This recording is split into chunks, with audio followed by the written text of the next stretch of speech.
Estem al cementiri de Sant Pere Molanta, a l'Alt Penedès. Tenim just a l'entrada, com a benvinguda, 3 xiprers preciosos, altíssims. Ja sabeu que els xiprers uneixen amb les seves puntes, el cel amb la terra, allò diví amb allò més humà.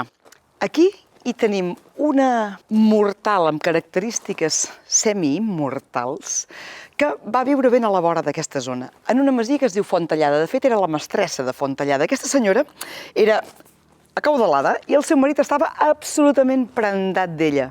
En l'època que ells van viure, però hi va haver unes pestes pel Penedès que van matar consecutivament gairebé a tothom. I ella també va caure malalta i va morir.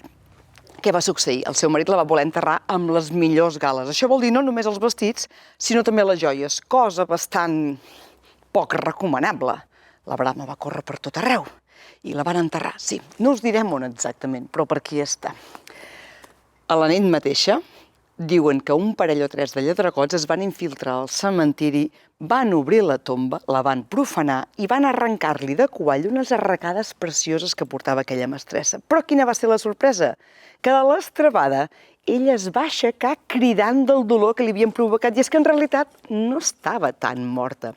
Coses que passen, eh? Diuen que el zelador d'aquesta zona, del cementiri, en sentir els crits, va sortir amb l'escopeta, va disparar, i l'endemà van trobar amb aquests 2 o 3 que havien entrat ferits de bala i els van ajusticiar al Garrot Vil. Ara bé, de la mestressa és molt curiós, perquè va sobreviure, però d'ella no se n'ha dit més res enlloc. I no sabem si va seguir immortal per tota la vida o al capdavall, després la van tornar a enterrar. I és que això també és el Penedès.